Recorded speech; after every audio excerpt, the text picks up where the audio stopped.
the end of the day, the Pike County Board did unanimously pass the 2026 fiscal year budget.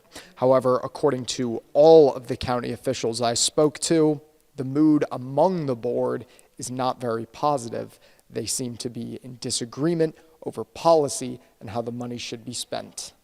The Pike County Board looks to be split. We are a very divided board, and it's been that way for some time now.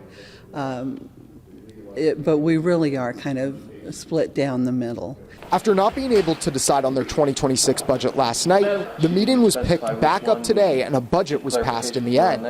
The vote was unanimous, but the mood was quiet as they continued the meeting. It was at that point that board member Jim Shepard made a motion.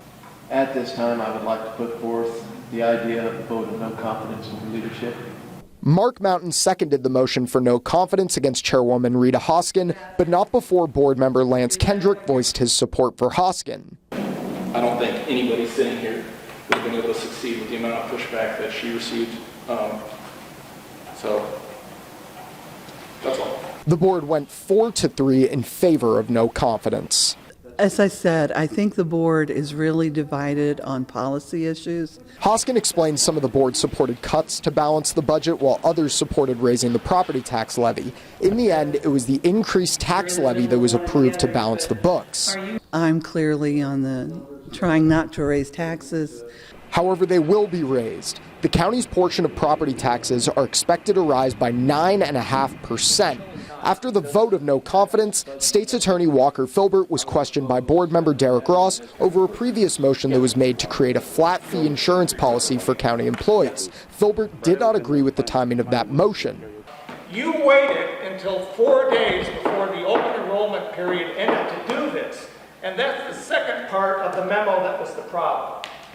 After Filbert stormed off, it was Andy Barrowman's turn to argue with Ross over what he saw as a lack of detail in the county insurance system. So about the $370,000 you told us you could save us last year, where's that? The discussion continued, and after more debate, the meeting went into public comment and then ended.